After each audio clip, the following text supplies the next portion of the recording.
We're And we are live. live. Yes, with another episode of the Sci Fi Power Hour. Sorry we're getting started a little bit late, but I didn't know if I would be able to get home in time from going to out with dinner and the movie with my girlfriend. So here we go, the Sci Fi Power Hour. Um, and I'm joined by Pinky Don, and we're Hello. talking about yeah. Sorry. Go ahead and give your introduction, Yeah, Pinky. yeah. Hello, this is Pinkathon. I'm currently multitasking by playing Splatfest while having a conversation in this podcast at the same time. Yes. And I'm doing my best to focus on both. He's doing his damnedest. That's all we can say. He's trying really hard. But yeah, I am a huge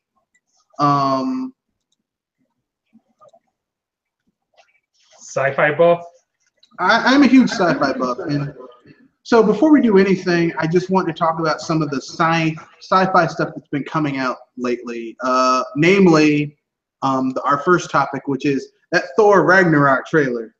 I wouldn't consider, would Thor consider to be sci-fi? I mean, it's mythology and supernatural. Well, Marvel themselves with Kevin Feige, what they call, what people in the Marvel universe on Earth call magic, the people in Asgard consider it to be technology. So technically, it is science fiction.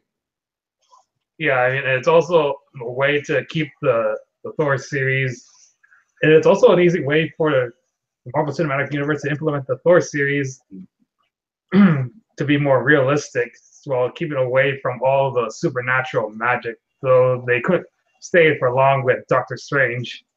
Well, they finally added magic with Doctor Strange. I don't know. I mean,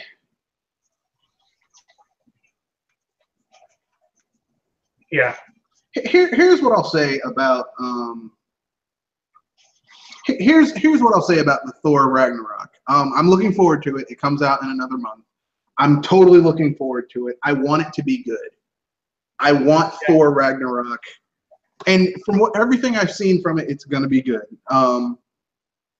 Yeah, I mean, the Thor movies have always seem to be the weakest films in the Marvel Cinematic Universe. Yeah, and this movie is it looks like it's gonna be good, like the best of the Thor movies. Well, they finally can now embrace the goofiness, because I mean, like Thor, the Marvel movies are at their best when like the movie kind of knows it's absurd and kind of gives a wink and a nod to the absurdity of what's going on, but it still takes the absurdity kind of serious. You know what I mean? Yeah, I understand what you mean. Of course, some will disagree because they think that the Marvel Cinematic Universe should be more serious again and be more like Wonder Woman. Well, okay, I'll give an example. Like, okay, Captain America: Winter Soldier is a serious film, but there's still parts of it that are like it knows that this is absurd, and like there's a part of it where it's like, yeah, this is absurd. Yes, this is a comic book movie. There's serious stuff in here, but this is meant to be enjoyed. So even the serious films are like, okay, clearly, you know. Yeah. I'm okay with that. Like, I'm okay with there being stuff that's less serious. I'm all right with that. Not to mention the airport scene in Captain America: Civil War, which was mixed between seriousness and absurdity. Well, yeah. You get to see some of your favorite Marvel characters just beat the hell out of each other. It's great. I remember when I was talking with a friend of mine. He's like, "Yeah, Spider-Man stole the show." Yeah, he stole the show for about 20 seconds, and then Ant-Man came back and stole that shit right back. It was, it was like, yeah, that's cool. That's real cool, Peter. Oh, he's technically now Giant Man. Let me take that. Well, I mean, Ant-Man always had that ability. Yeah. He can make himself really small and super strong, or he can make himself really big and super dense, if I remember correctly. So it's like, like if you're a Marvel fan and you watch Marvel movies, there's all types of little nods they give, like in Ant-Man. Well, I mean, yeah, they always give nods to people who love the comics. Like in Ant-Man, they're talking about, how Ant-Woman went Wasp. subatomic. Well, the original Ant-Woman wasn't called Wasp; she was just called Ant-Woman. And Pym, this version of Hank Pym's wife, goes subatomic, which is a nod to a sub team, literally a sub team of Marvel heroes called the Micronauts. So it's like who basically they're superheroes who exist in a subatomic world. Like literally, they're so small that the worlds they're little like miniature like minor worlds that they exist on. And they teased that world exists because there's the subatomic and all that type of stuff. I mean, there's lots of little cool little nods like that. Yeah. In these games, I love stuff like that. I'm a sucker for stuff like that. Like I that's my weakness. And we're joined by Dragon Swords. How's it going, Dragon Swords? Doing good. Yeah. All right. Been busy lately? Yeah, it's that time. We were just talking about Thor Ragnarok. Yeah, we were thinking maybe it's going to be a good film. Well, I mean, come on, man. Marvel hasn't been effing up, really. Like even in movies. Now the TV shows, that's different. Yeah. Don't get me started on Agents of S.H.I.E.L.D. You know what? Like, I'm gonna keep it real. I thought Agents of S.H.I.E.L.D. was terrible the first season. I was like, what is this? And then they started getting a little bit better in the second season. By the third season, they started finding their rhythm. And now they're on the season 4. It's actually starting to get good. But Inhumans, oh god. Yeah, it was. The first 2 episodes were not so good.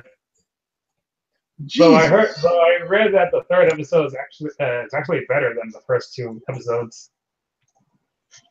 So, but I don't like how they cut off Medusa's hair. I mean, that's her signature trait.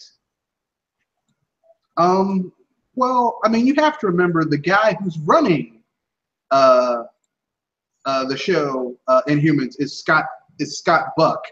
The guy who ruined the Iron Fist. The guy who ruined Iron Fist. Iron Fist, yeah. Dexter. Basically, if you have a show that you love that somehow mysteriously in the last few seasons went to garbage, there's only one guy you can put the finger on. Scott Buck.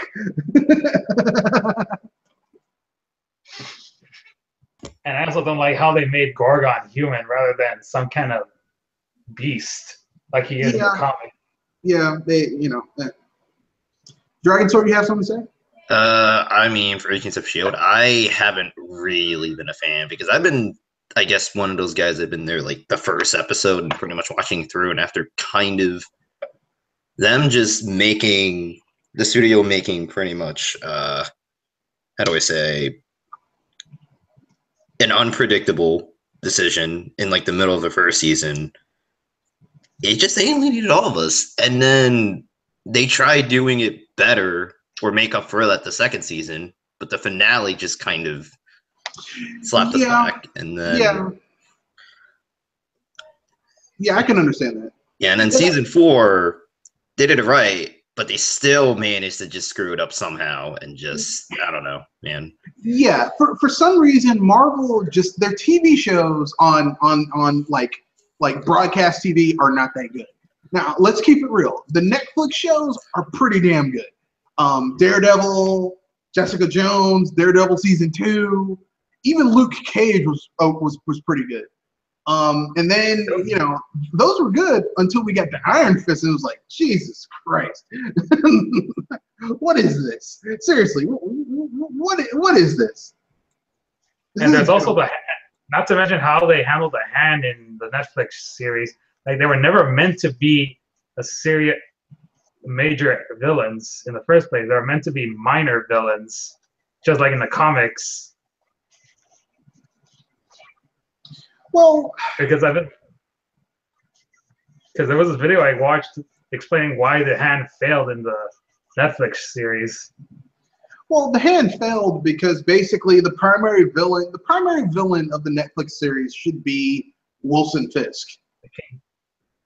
The Kingpin, yeah. Yeah, it should always, because the Kingpin is like Lex Luthor, but way more badass. Like, that's his thing. He's really good at being way more badass. That's his stick. Yeah, that's his. Well, he was originally a Spider-Man villain, so, and obviously the majority of Spider-Man villains are better than the other Marvel villains. Yeah. Of course he's gonna be better. Yeah, I could agree with that. As a matter of fact, like the Kingpin is such a great villain that Spider-Man physically fought him once and never did it again because he was like, nah, man. Because the Kingpin has actually beaten down Spider-Man. That's right.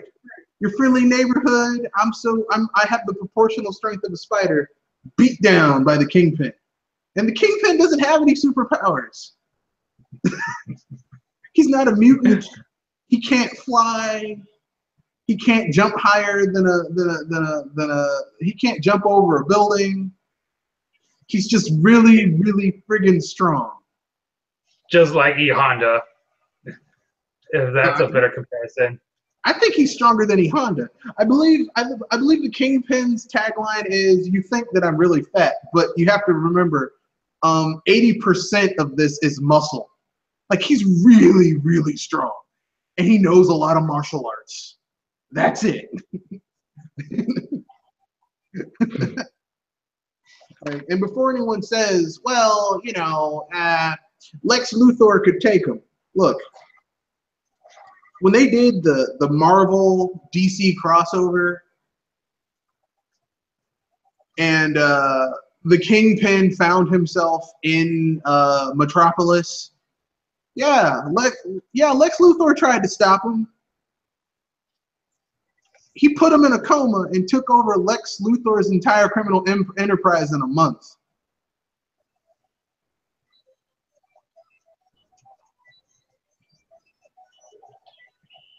Not to mention that Kingpin pretty much owns the entire criminal organization. Well, in New York, yeah. I mean, in New York, he basically New York, the entire Northeast corridor, he pretty much holds on to that. Plus, he has ties with the Japanese Yakuza, the Triads, the Italian crime families, the Irish Mafia. Like, he's got his hand in a lot of stuff. That's why he's called the Kingpin. Or as he says, Wilson Fisk. I'm just a simple businessman.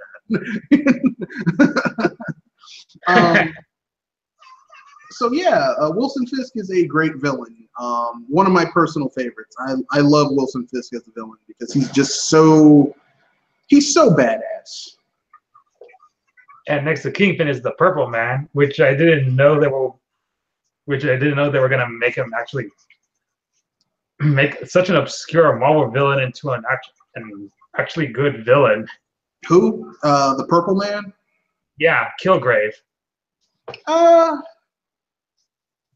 I mean, I don't think he's a minor villain. I mean, he's Jessica Jones' primary villain.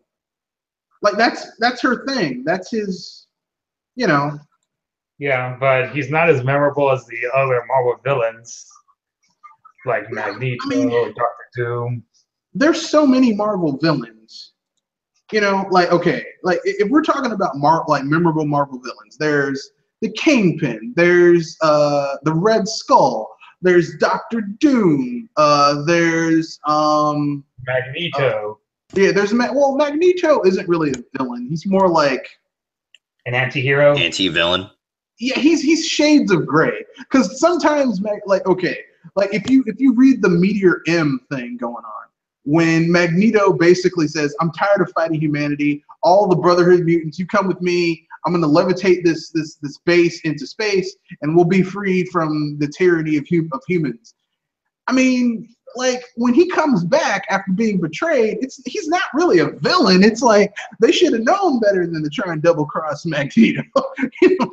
When he kills them, it's like, well, man, I mean, you effed up.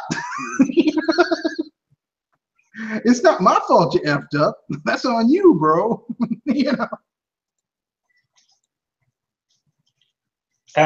Would Doc Ock and Venom count as anti-villains as well? It depends on how you want to look at it. Like me personally, I always liked Venom as a villain. I liked Dr. Octopus as a villain, like a villain that you can kind of understand where he's coming from, but as a straight up villain. Yeah, I understand what you mean. Because I mean, like I get tired of them always doing this. Like, well, the reason so and so is a villain, can't we just have just a bad guy? I mean, why do we always have to be like, well, the reason he's a villain is because he was abused as a child? No, can we just have like a bad guy so that when he gets beat down by the hero, we're not like, oh, that's so sad. You know, we call feel his pain. We call that bland and cliche nowadays. And we want more complex villains. There's a reason it's cliche, right? It's like this, okay? When you're like, okay, Doctor Doom is a villain, okay? He's a villain. Like, and so when you see him get beat down, you enjoy it because he's a villain and he probably has it coming, right? It's the reason why when you watch the Hulk decimate a villain, like you enjoy it because you know they've gone to that point. It's cathartic to see them get smashed and beaten. Actually, it's fun seeing the Hulk beat down anybody, really. I mean, watching him rip Wolverine in half is enjoyable on so many levels. Seeing Ultimate Hulk take Thor's hammer, Ultimate Thor's hammer, and beat him to a pulp with it. Oh man, it's great. They should have left him alone. That's the point. None of this would have happened if you would have left him alone. He's like, oh man, he's a monster. If you left him alone, shoot, wouldn't have been an issue. But bringing it back to Thor. Yeah. And speaking of the Hulk, this is the first time we hear him talk in full sentences in the Marvel Cinematic Universe. Well, because apparently this form of the Hulk, they're basically taking stories from World War Hulk. Basically, he's been in Hulk form for so long that he's gotten his own identity. Which, I mean, you know. Yeah, and now he has his Hulk speak, like Hulk smash, Hulk don't like you. No, now he actually has full sentences. He's like, yeah, because I saw an extended trailer where he's talking with Thor, and they're talking shit to each other. He's like, I'm like a fire. He's like, yeah, you're like a pitiful fire. I'm like a volcano. You know, it's like Hulk is talking shit to him. You know, he's totally putting him down. Of course, I mean Hulk totally, you know. There's a reason Hulk likes to say he's the strongest there is. Yeah, because the angrier he gets, the stronger he becomes. Yeah. He totally deserves that moniker. He is the strongest there is. But yeah, I'm a huge Hulk fan. I'll keep it real. I do like the Hulk. I wish we would get. No, go ahead, man. Same here. I'm also a huge Hulk fan. I remember wanting to be like him because his anger makes him stronger. Yeah, well, I mean, but that usually gets me into trouble in my younger years. Fair enough. I just like the Hulk because he's because like basically if it gets to the point where the Hulk has to get involved, you probably brought it on yourself. That's the rule of thumb for me. I'm like, if the Hulk had to get involved, you brought it on yourself.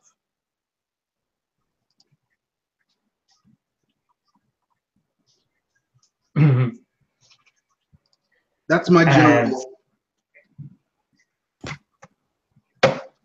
So are we also gonna be talking about Hela, goddess of death? Yeah, I'm kind of happy that they're bringing more villains. Although, I mean, the daughter of Loki is not. I'm like, okay, fine then, whatever. Meh. Are they still gonna keep the origin of her being Loki's daughter, or? They might. I mean, look, in the mythology, Loki's bisexual, so I mean, why not? He's got the whole androgynous thing going on, kind of. So why not keep it up? Or maybe not. I don't know. Yeah.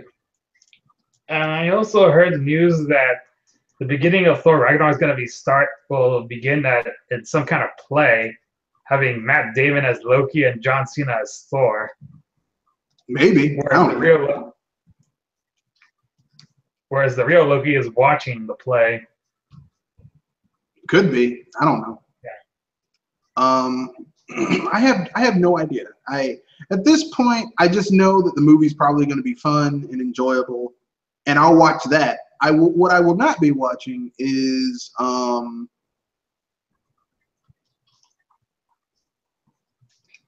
another film in November. Justice League. No, I'm obviously not going to watch Justice League, and I'm not watching The Last Jedi either.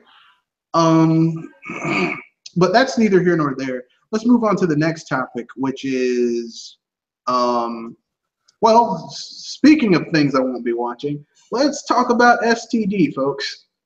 Star Trek Discovery. Yeah. It's a fitting acronym because I've been hearing a lot of bad things about that show.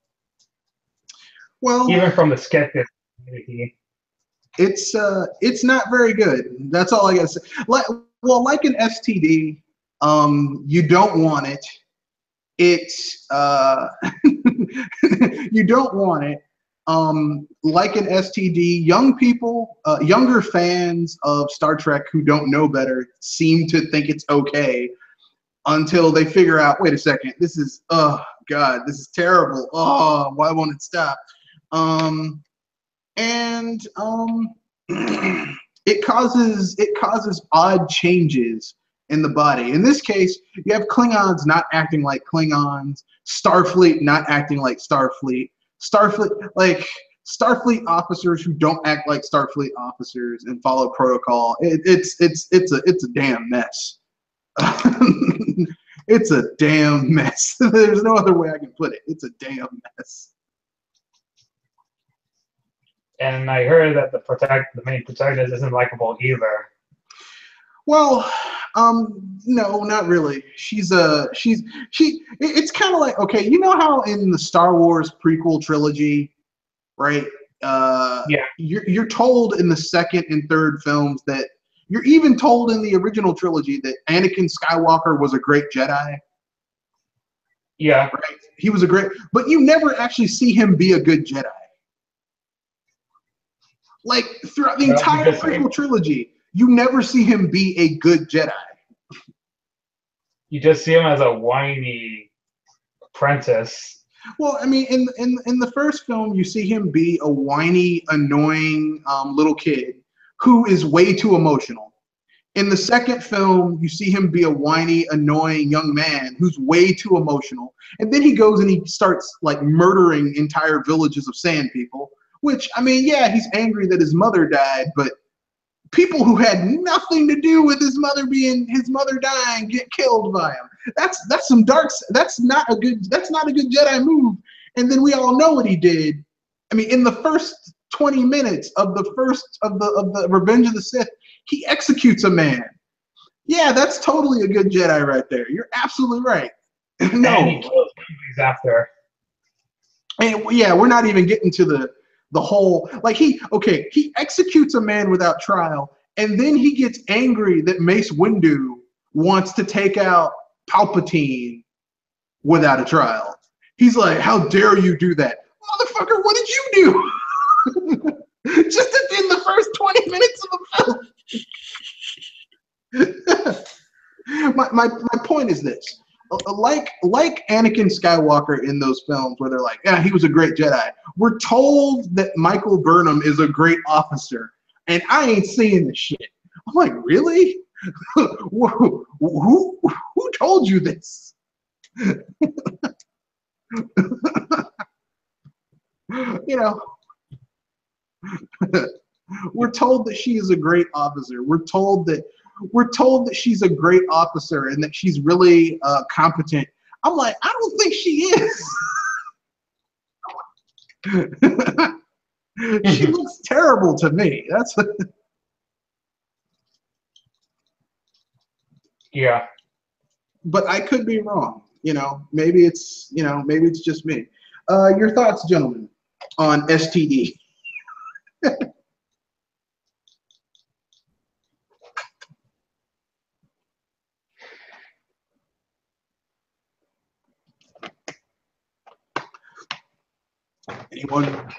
Anyone? Okay, I guess no one has any thoughts. We'll move on to the next topic, which is the opposite of STD, the Orville. Oh, the Orville. That I haven't seen either, but I've heard some good things coming from your videos. Yeah, it's I've been enjoying the Orville. The latest episode called The Krill, basically two members of the crew, the captain and one of the co-navigators, go undercover into what is essentially an absolute theocracy that's of an alien species in order to discover more about them. And it asks a lot of questions about, is it right to destroy a whole bunch of people? Is it right to kill innocents on a ship? Is it right to, it asks some tough questions. It's very but unlike Star Trek that always kind of had like in the Next Generation, they kind of tied everything up into a nice bow at the end. The Orville has some episodes where you don't get a happy ending. It's kind of bittersweet. I like it though. It's very good. And your thoughts, Dragon Sword? I guess I haven't heard of it. So. All right. Well. Yeah.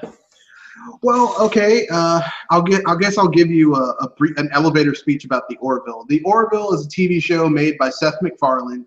Before anyone gets up and runs away, look. This is Seth MacFarlane, not the guy who has a vendetta against The Simpsons or anything like that. This is Seth MacFarlane, the Star Trek fan, essentially making a Star Trek show. That's what the Orville is. It's Star Trek without any of the IP, the franchise potential. How's it going, Joel? Just got done with the company, so I'm here now, and well, you guys are busy talking about the Orville. Yeah. We just finished talking about Thor and Star Trek. Yeah. But yeah, that's basically what the Orville is. It's Star Trek without. They can't say the Enterprise. They can't say the Federation, but they have like. It's Star Trek without the Star Trek license. Exactly, but it is Star Trek. It is, when you think about Star Trek, it is Star Trek, and it's very character driven. Like you find out more about these characters, you find out more, and it has very good storytelling. It's very like if you watch The Next Generation, if you watched Voyager, if you watched Deep Space Nine, and if you watched Enterprise, how they went into the characters and what they did and how they. Like the character interactions and how they establish how these characters think and do things. Well, this film, this show, really is really good at world building. And the reason it's really good at world building and the reason it's really good at having these characters be fleshed out and like have these characters have personality is because a lot of the people who worked on those shows. Enterprise, Voyager, Next Generation. They're on that show too. Deep Space Nine. They're behind the scenes making this work. which also explains why STD is like a diaper and tire dumpster fire.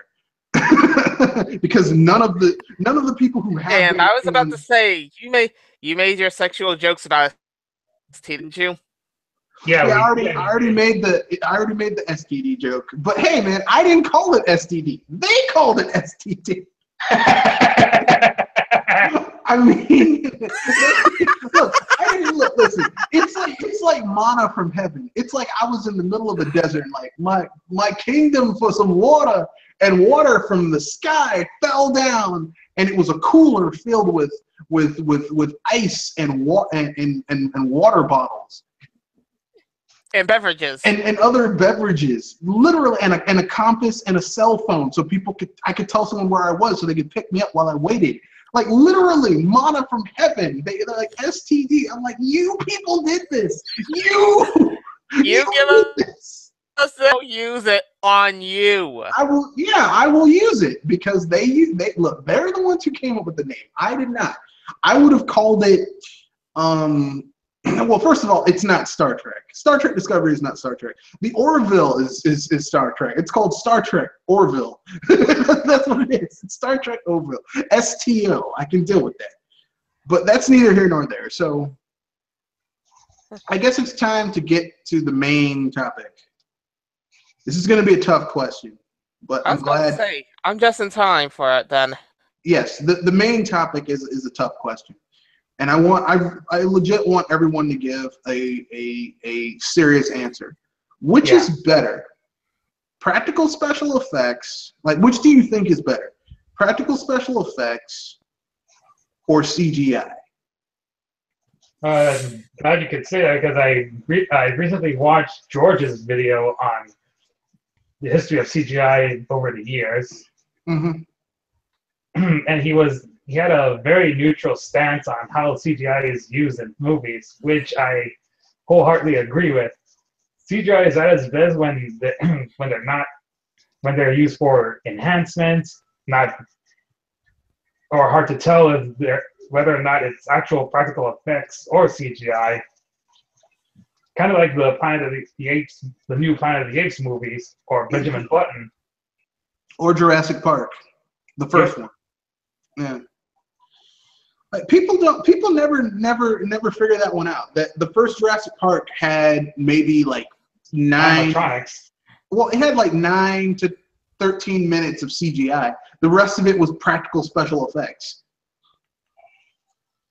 Oh, and I actually mentioned another movie that uses a blend of practical effects and CGI, Where the Wild Things Are. Oh yeah. A lot of practical special effects on that one. I'm a sucker for practical special effects. I love them. It really shows how all the hard work people did to make those costumes and monsters without the use of CGI. And some people consider puppetry a form of animation, if you're wondering. Well, you could. I mean, you could. So, what do you think, Jewel? Since Pinky thinks there should be a balance between the two, what do you think, Jewel? For me, I actually would like to be a assist rather than the main part of it. Otherwise, I'd be wanting to see into part and practical effects. I mean, if anything, you want to enhance your explosions. You want to enhance the details of a creature, especially if they're kind of animated like an ooze-like creature. So for you, CGI should be like makeup. Yeah. It's like, okay, you have what's there, and the makeup accentuates what's already there. It helps make it a little bit better, or it helps enhance what's already there. Yeah, I mean, if you with an entire thing, like have an entire thing CGI, you might, because if you're using real life characters against the CGI, you're likely gonna miss some eye contact points that should character, and you probably would get gonna get hated for this one. Some uncanny valley. Binks. I said Binks. Huh. All right, fair enough. Dragon Sword, your turn. I guess I could say. I guess I could say like, even if like CGI tech is like really impressive now, like it is gonna probably look kind of outdated, kind of like what I think I saw with Guardians of the Galaxy recently with Rocket Raccoon. Mm-hmm. Like after watching Guardians of the Galaxy 2's Rocket and then comparing that to the original, doesn't look as good. In fact, in some cases, it doesn't look good. All right, fair enough. Yeah. Fair enough. Isn't it the same model from the first movie? I think what I heard is that in the second movie, because there's like a 3-year time difference between the two films, they make Rocket a little grayer, a little bit more grizzled because he's older. So I mean, but don't hold me to that because I'm not entirely sure. So I guess it's my turn now. What do I have to say? I'm going to fall on the other side of the spectrum. See, everyone here, except for Dragon Swords, like Dragon Swords, from what I understand, is essentially saying that the thing about CGI is that no matter how good it looks, because the technology changes so quickly, even really good CGI is going to look dated. I fall on the other end of the spectrum. I think CGI will always be inferior to practical special effects, because even inferior puppetry and models, you still have something that's physically there, something that an actor can act against. Yeah, well, like for example, and I'm going to Kind use of like my makeup argument, right? Basically, but I'm going to give you a really good practical example. Okay, the prequel Yoda that's CGI versus the puppet Yoda in the original trilogy. The puppet Yoda has more character because it's actually there. There's someone there, like someone actually went and made a puppet. Someone actually is like doing the voice and interacting with the actor. There's physical interaction there. And even when you have mocap where the person goes out there and like, well, I'm acting, yeah, but it's just not the same. Not to mention, the puppet was made by Jim Henson Studios, who are the master of puppet effects.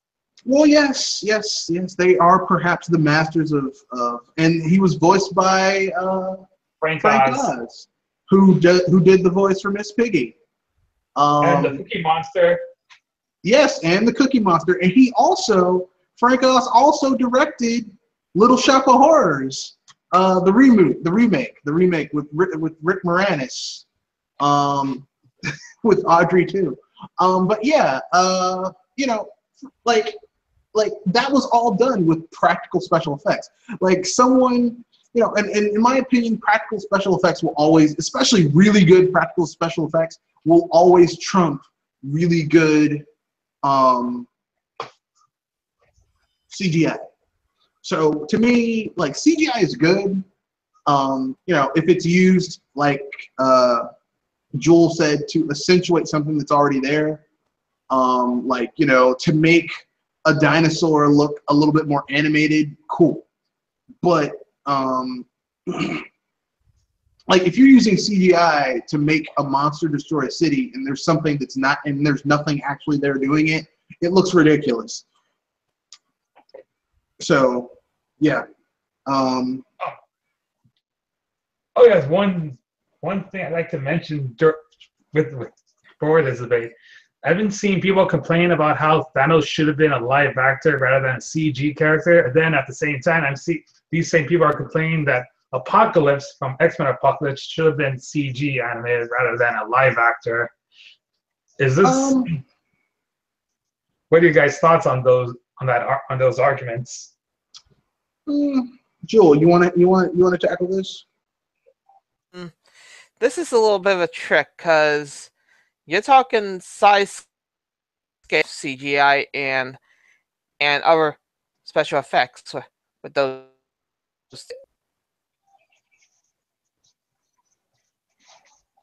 It's because Huh? it's I said because fair enough. Okay, because when you're thinking about going large scale, you basically have to have moons or disco balls for eyes for the character to look to and respond to when trying to communicate is bigger than them. Here's what I think. It's off screen. I think it's both. I think both points are valid. But I mean, first we have to look at the reason for their grievances. The reason people are mad about Thanos. Well, the reason people are mad about Thanos not being live action is because Thanos just sits there. We haven't seen him actually do anything. We're not going to see Thanos actually do something until Infinity War next year. Apocalypse, here's the problem with Apocalypse, right? I have seen Comic-Cons and other comic conventions where I've seen people cosplay as Apocalypse. And people who like basically make their costumes for a shoestring budget, like $2,000, $3,000, $4,000, $5,000, which when making a costume, I mean, for a convention is shoestring. Like under like $1,000 is really shoestring for a convention, and yet they're able to make a more convincing Apocalypse than than what was in that Fox movie that was a which was a AAA movie budget. like they should have gotten some cosplayers to play Apocalypse because they would have done it better in terms of like physical presence. That's like asking people who make fan games to create official games. That's what Sega did. That's what Sega did. Wait, that happened. Yeah, that's what Sega did. We don't know how to make a 2D Sonic game. Let the fans do it. Oh, snap, son. No. Get there. Well, they're the ones who did it. They're the ones who haven't made a good 2D Sonic game in years. So, I mean, why not? But that's neither here nor there. I mean, you know, I mean, like I said, it kind of depends. Like that's the reason they're angry. Like because like Jason Isaacs, and here's the thing: Jason Isaacs is a good actor, but Oscar Isaacs. Oscar Isaacs is a good actor. Putting him as Apocalypse in that movie was a waste of Oscar Isaacs. It was like you wasted a perfectly good actor. Why would you do that?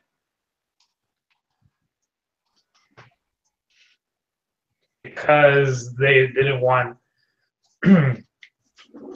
because they didn't want to wait I don't know how many years on X-Men films they make until the rights go back to Marvel.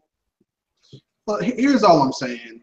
You know, if they want to make a good film, here's first of all, if you're gonna do the Apocalypse story, like it was a mess. I would have done Mojo. I would have done the Mojo thing, because Mojo is an interesting villain. Plus, he's got a cool name, Mojo. But considering how grounded the X-Men films are, they probably won't add Mojo because he's an alien or something. From an alternate dimension. Yeah, he's a being from another dimension. I'm just saying that would have been cooler to me than, like, they messed up making the X-Men so grounded because you can't have it be fun now. Like, it's just not fun. I mean, X-Men was never really fun. They were watchable, but they were entertaining, but they were never fun. Which is sad because, like, the Sam Raimi Spider-Man films, even the third one, which a lot of people say is terrible, is still, there are parts of it that are still fun. Like, Everyone else understands these films are supposed to be fun, except for Fox, because they think X-Men has to be grounded. It's like, it's never fun. I think it was Bryan Singer who wants it to be grounded. Yeah, well, I was about to say something really derogatory about Bryan Singer, but, there. yeah. What? That's neither here or there. Yeah, that's neither here nor there, but yeah, I mean, I don't know. And because of the popularity of the X-Men movies, a lot of comic book movies and sci-fi movies are trying to be as grounded as that series. But that's the thing. It's like it hurts. Like, okay, because they're trying to go so damn grounded. Like their next X-Men movie is going to be the Dark Phoenix saga. How the fudge? You guys thought I was about to curse. How the fudge are you going to do? My line. How are you going to do a dark?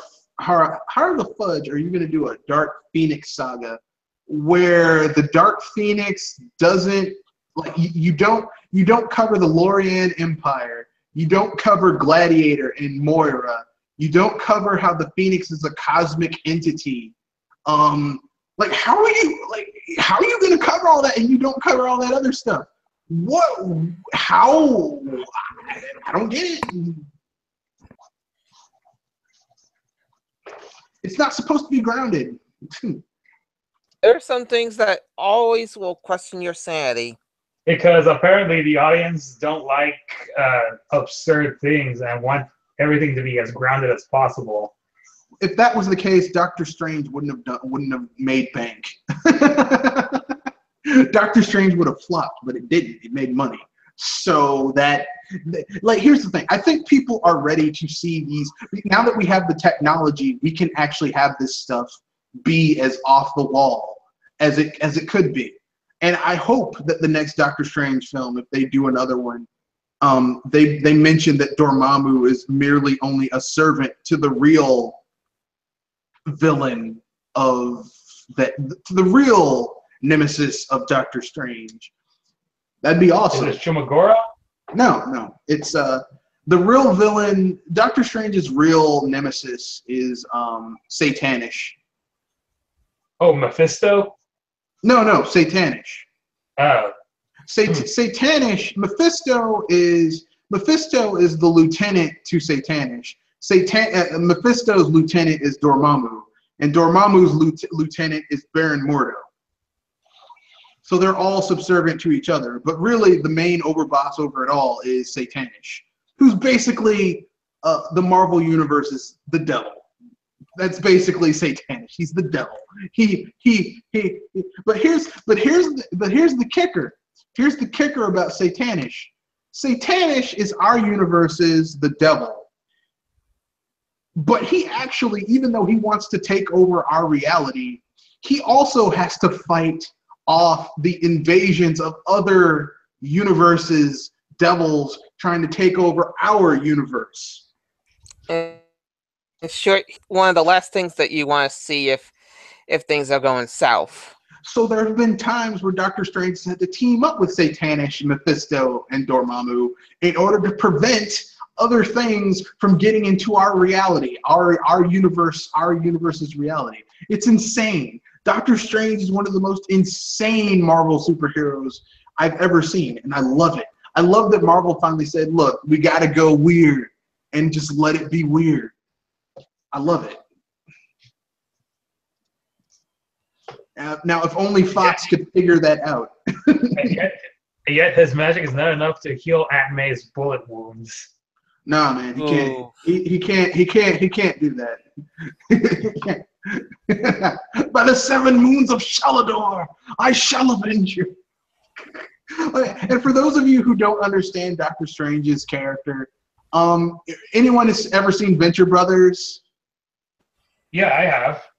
You know the guy who lives downstairs? Dr. Morbius? Yep. That's basically Doctor Strange. That's basically Doctor Strange. Except imagine a Doctor Strange, like he's basically an older, he's basically the same age but with a kid. That's Doctor Strange. Like how he's like, by the 7 moons of Shalator, and that dramatic music that plays in the background when he casts a spell. That's basically Doctor Strange, okay? Like a more frazzled Doctor Strange. But yeah, and I've always liked that. Doctor Strange is a character, but that's neither here nor there. Any other topics you guys want to bring up before we wrap things up? Since the Sci-Fi Power Hour is actually at this point a little less than an hour. Amazing. Surprising. Yeah. We had a short Sci-Fi Power Hour. See, I'm trying to think of something sci-fi related. Yes, I'll revisit maybe to Thor Ragnarok. So there was a new trailer? Yes, there was a new trailer. Like an actual... Yeah, there was a new trailer.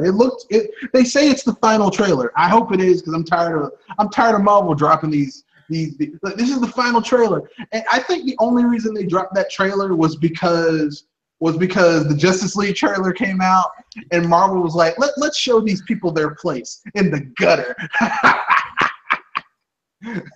And before, you're right. That's a taunt. That's not how they sound. Disney sounds like this. Oh, so you guys think you're pretty badass because of your one good movie, Wonder Woman, huh?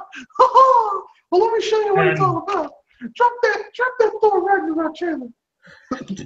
Does that make Warner Brothers bugs as This well? is the House of Mouse, bitches. No, because Bugs Bunny hasn't been relevant for years.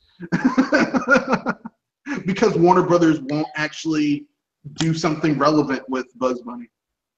Well, they have with the new cartoon Rabbit, but that's been neglected Exactly. for a while now. That's what I'm saying. They haven't done anything relevant with Bugs Bunny for years. Matter of fact, Daffy Duck has had more relevance than Bugs Bunny, because at least Daffy Duck had Duck Dodgers in the 23rd and a half century, the reboot. It was actually pretty damn fun. The only cool thing, like one of the coolest things I saw in the Looney Tunes reboot, where like Daffy and Bugs live are like roommates in this house, is that they had like these commercials like between the shows, these weird commercials, and they had one with Daffy called The Wizard, where it was like these, I remember that.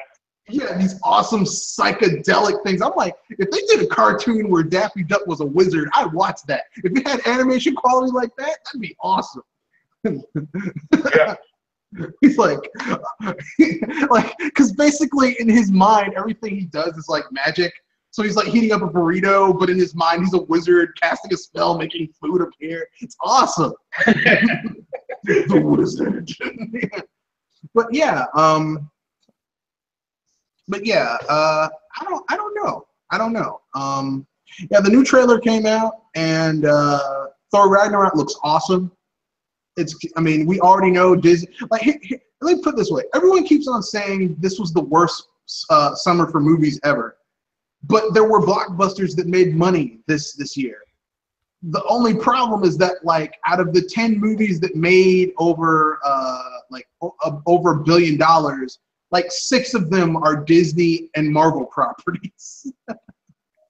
So Mickey Mouse got his money. Ha That mouse got his cheese. That's right, bitches. Mickey Mouse is getting paid. Mickey Mouse got the cheddar. Mickey Mouse make it rain.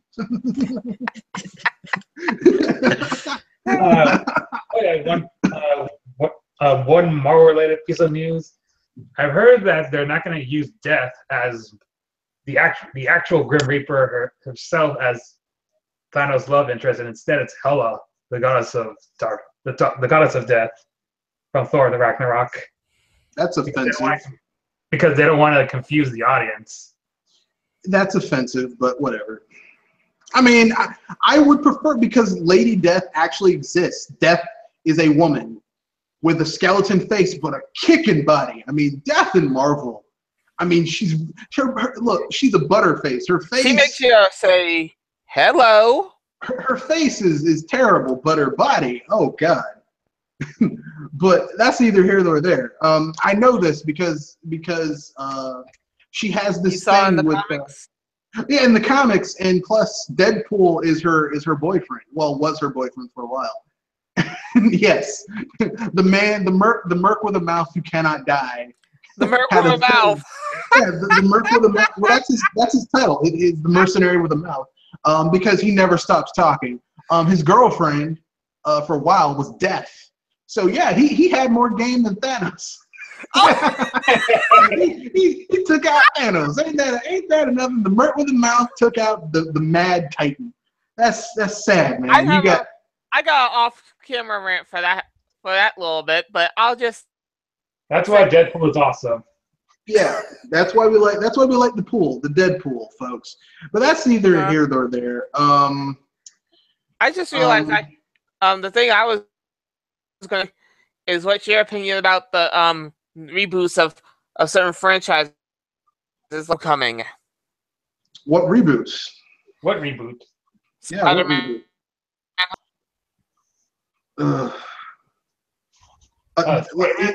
Is this Sony doing another Spider-Man? Marvel Studios has a creative control over it, but Sony's doing marketing. Oh God! Yeah. Here's what I'll say. If Marvel, I'm watching the animated series. If they do another Spider-Man animated series, it's like it's more terrible than the movie. Here's what I'll say. If they do a Spider-Man series that we haven't seen before, because think about it, every other Spider-Man series we see Spider-Man as either a teenager or a young man in college. You know, like he's young. I would like to see a Spider-Man series where Peter Parker is like, he's been Spider-Man for years. He's been Spider-Man for at least 10 or 15 years. And he's got his stuff together, and he's experienced as being Spider-Man, because those are some of the best stories we've seen from Spider-Man, when he's like got his stuff together as Spider-Man, but his personal life is falling apart. Because it's hard being Spider-Man. Or stories where he's a family man.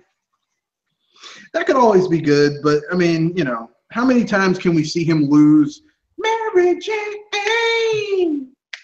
Do-do-do-do. Sorry. There's a song by Rick James about Mary Jane. Of course, he's talking about the marijuana, but enough said. I know this one. Well, I know Mary Jane's Last Dance. That's the only Mary Jane song I know. Nah, man. When Rick James sing about Mary Jane, he's talking about the weed, the ganja. Yeah, I've heard about the name of that drug. The ickiest of the sticky. But that's neither here nor there. But yeah.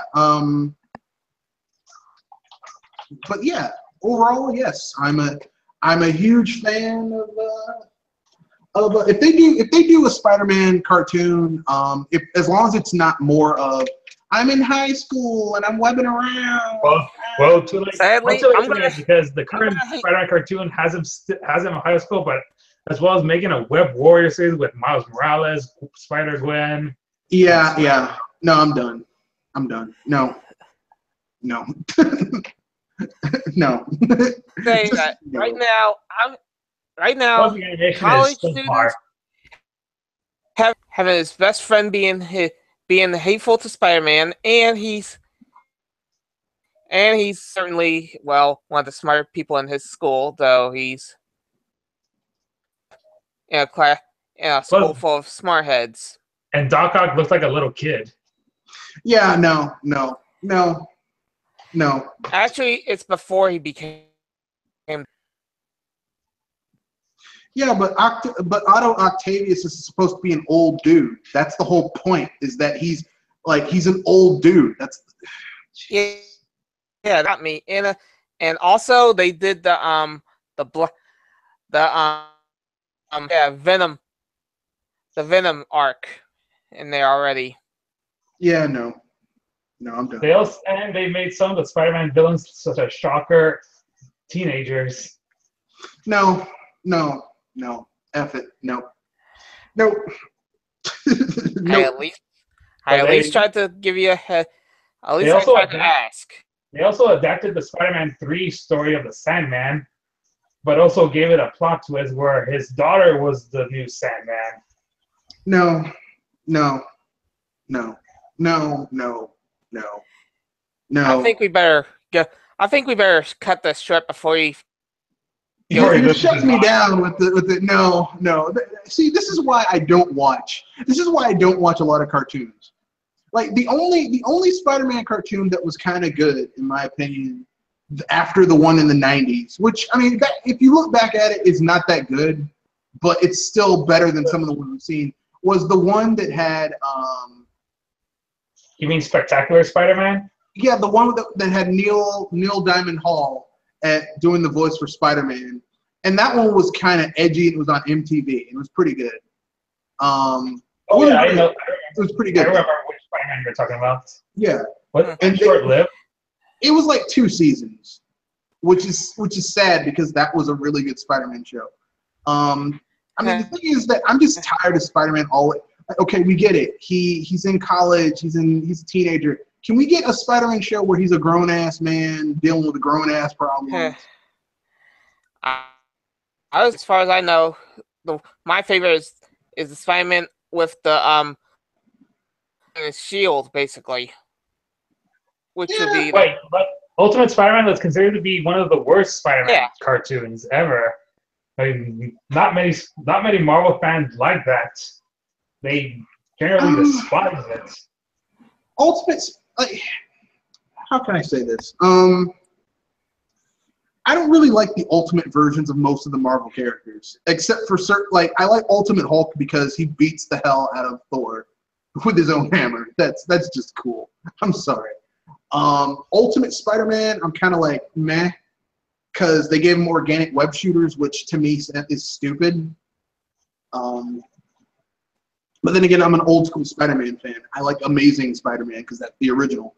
And Spectacular's okay, but I like Amazing. But that's neither here nor there. Speaking of reboots, if there's a cartoon, I want a good Hulk cartoon. That's what I want. I don't want Hulk in the Gamma Warriors. I want like they had with Neil McDonough back in the day, where Banner is being hunted down. Not Amadeus Cho. Amadeus Cho is not the Hulk. Bruce Banner. Nobody likes Amadeus's Hulk. Bruce Banner is the Hulk. Damn it. And nobody likes Jane Foster's Thor as well. Okay, everyone despises Ironheart as well. Look, I can deal with Betty Ross being the Red She-Hulk. I'm okay with that. I'm all right with that. I made my peace with that. Okay, and I'm okay with Jennifer. Dang, the original She-Hulk. Yeah, I forgot her last name, but Jennifer so-and-so being She-Hulk. I can deal with her being She-Hulk. I can even deal with Thaddeus Ross being the Red Hulk. But damn it, Bruce Banner is the Incredible Hulk. No one else is allowed to take that mantle. It's his, okay? He's the only one who can deal with that insane mutation. So yeah, but that's neither here nor there. If Marvel wants to win my loyalty back, do a good Hulk cartoon. Well, the last Hulk cartoon wasn't that good. It was called Agents of Smash, where you had them team up with She-Hulk, Red Hulk. Yeah, that was stupid. To tell you the truth, Marvel had a really good animated cartoon called The Marvel Power? Avengers. No, it was called The Avengers. It was just called Marvel's Avengers, and it was animated, and it actually was really good. They went through the it was basically kind of like X-Men, except with a different animation style. Oh yeah, now I remember what show you're talking about. I love that show. It was really, and then it ran for 2 seasons, and they canceled it for that shitty Marvel Hero Squad stuff, which was stupid. You mean Assemble, which is not as good. It was no, that was God. No. I mean, the reason why they canceled Earth's Mightiest Heroes is because of the roster or something. God, no. But anyway, and speaking of Marvel, later on this month, comes a game that I've been eagerly looking forward to. No, it's not Mario Odyssey. I've already got that game pre-ordered. It's going to be delivered to my house. No, the game that I'm talking about is Lego Marvel 2. What go wrong with Lego? That's the closest we're going to get to a good Marvel game, so why the hell not? And the only downside is the lack of X-Men and the Fantastic Four characters. Oh. Yeah, the X-Men I could do without, but the Fantastic Four hurts my heart. Fortunately, I have Lego Marvel 1, so I can always go back to that. And it's a fun game. It's really fun. And here's the thing, Marvel has so many characters that, especially in a Lego game, you can find alternatives to a lot of those characters. Although no one's ever going to be able to take the place of you, Mr. Fantastic, and Ben Grimm, and Johnny Storm, and Sue Storm. That's it. Mm-hmm. But that's okay. That's all right. And who's to say they might add those characters post game with a season pass download, especially since it's Warner Brothers is publishing this damn game, and Warner Brothers is always big on here's a season pass for all this extra crap that should have been in the game in the first place. Oh. Yeah, but that's neither here nor there. Anyone have anything else they want to? Okay, let's end it out with people giving their recommendations for a Halloween movie that's fun. That's fun. That people should see, like that movie with Bette Midler and where she plays a witch along with some other people. That's fun. Not particularly scary. Bewitched. Yeah. Not Bewitched. Dang, I forgot the name of that picture. Oh well. You might need a bit over for a bit. You mean the Babadook? No. It's a comedy. This film is the movie. The Babadook is not a comedy. This is a comedy. Oh, you mean the Krampus? No, it stars Bette Midler as a witch, along with two other women as witches. And oh, you mean Hocus Pocus? Yeah, there you go, Hocus Pocus. Yeah. But isn't that universally bad? That's the only reason why people are liking it because it's a guilty pleasure. Yeah, but it's fun. That's the whole point. Like you're advising a movie that's just fun. You enjoy watching it at Halloween. I mean, you could say, look, you can go watch Beetlejuice. That's a fun movie. It's also pretty good. You can go watch Sleepy Hollow, Tim Burton's version of Sleepy Hollow, which is, I mean, I actually like that film. Whatever. I'm not choosing any of these films, though. Who wants to go? It's gonna be pretty cheesy or pretty lame, but Scooby-Doo and the Boo Brothers. Okay, fair enough. Pinky Don. At least warned. My Halloween recommendation, that would be comedy film. Comedy film, that would be Young Frankenstein. But doctor, your grandfather's work. My grandfather's work was doo-doo.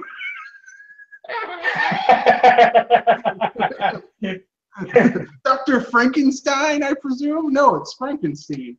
Are you sure? Yes, it's always been Frankenstein. Frederick Frankenstein.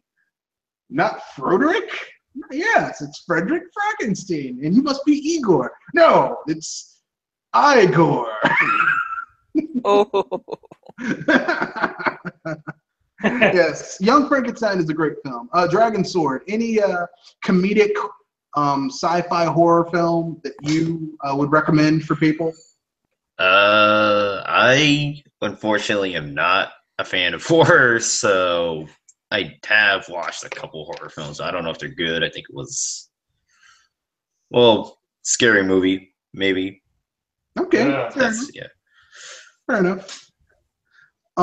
Okay, so I guess it's my turn. Since Dragon Sword didn't really have much of a recommendation aside from Scary Movie, which is actually pretty good. The second one, in my opinion, is a little bit better because it's like the jokes are a little bit tighter, but that's either here nor there. I'm going with a film that's kind of gory but also kind of funny. Killer Clowns from Outer Space. All right. Oh, I thought you were going one of Peter Jackson's early horror movies. No, because Peter Jackson's horror movies are just kind of creepy. I mean, even though he's going for funny, they're also kind of creepy. Like there was this one where there's a town filled with people, but they're aliens and they're eating people, and it's like kind of gory, weird. Or that one where the guy's mom is bitten by a zombie monkey and she turns into a monster. Oh God. No, I'm talking about things I'm not even sure I want to know. Yeah, Killer Clowns. That's the one Peter Jackson horror film I watched. Yeah. And it was really unnerving. Yeah, that's effed up. Yeah. Killer Clowns from Outer Space is my choice. It's a funny film. It's fun. It's enjoyable. It's a little bit gory, but not like, oh my God, this is horrific. I enjoy it. It's one of my favorite comedy horror films. The other one is maybe it's not really a horror film, but it's science fiction and also kind of funny. Spaced Invaders. That's a good one too. So, no, Spaced Invaders is about a group of Martians who hear a rendition of the Orson Welles' War of the Worlds thing, and they think that Mars is invading Earth, so they come to Earth, but they realize that it was a replaying of an old hoax, and so they're stranded on Earth, and they have to find a way to leave. And so there's like 4 of them, and they're like they wind up having this misadventure while they try to get back to Earth, never realizing that their supervisor, which is this imperial kind of probe droid thing that's like kills people who disagree with it, is also got like a nuclear device that can blow up the world. So they've got to take it out while leaving the planet and going back to Mars, because they're like, we can't be on Earth. And when they land on Earth, it happens to be Halloween, Halloween too, so that's why they can go out in public. People think they're just kids in really good costumes, but they aren't. They're Martians. They're actual Martians. Like there's a part in the film where they're going trick or treating and getting candy and stuff. And like one of them is like the oldest one in the group, and he's like talking smack to the lady who's driving him in the carpool that's taking him trick or treating. He's like, eat lead, earther, die, human. She's like, you're in time. It's actually a pretty good film. It's not great, but it's enjoyable. Yeah. You could always go Critters. Now for our send-offs. Yeah. Give your send off. Give your sign out. What you want to pimp out. And okay. This is Pedophile. I unfortunately won't be joining tomorrow's BS Buzzers nor the LGL podcast because I'll be visiting my grandma. All right. So, cheers. So that will be all. Cheers. I'll get back to playing Spotfest now. Okay then, Jewel, your turn. I am going to try to join you for this Wednesday. That's for sure. Something that's brewing that day. All right. Dragon Swords. Yeah, this is Dragon Swords 15. I do not know if I guess I'll occasionally come here every so often. All right, we're glad you were able to make this one. We hope that you can make as many as you can. If you can't, just whenever you come by, bring your opinion. Don't be afraid to jump in there and say something, because conversation makes it great. Let's see. And of course, it's me, Mr. Red Fox, owner and proprietor of BS Busters. So tomorrow we have a BS Busters where I will be tackling something that has been on my chest for a while, and I finally just couldn't hold it back anymore. And Ain't that fire for tomorrow? Yes, yes, and it's fitting that the marquee for this BS Busters is meat roasting on a fire, because we're going to be talking about the Final Fantasy fallacy. I will be putting forward a some would say contentious viewpoint that some people are going to get angry about. I don't really care. I have evidence. To say both of us can say, but we'll save it for tomorrow. Yes, I have evidence to back up what I'm going to say, and I don't care if people don't like it. I have evidence. And we also have some other stuff we'll be talking about in tomorrow's podcast. Nintendo's market share overtaking Sony's, IGN acquiring Humble Bundle, and other news of the week. I mean, it's been a quiet week. Not a lot of stuff's been going on video game-wise, but, you know, some big stuff has happened. And so with that being said, we also have Wednesday, a new show, 8 o'clock Eastern Standard Time, hour, where Jewel and myself will be talking about our ideas for Gauntlet, the franchise. You know, we'll be talking about, you know, Gauntlet games we played, where we see the series going, that type of thing, how we think it could be revitalized, because I don't think either of us were happy with that Warner Brothers game that came out, Warner Brothers published game that came out. So, with that being said, that's the end of this podcast, and I bid you a good night. And don't forget your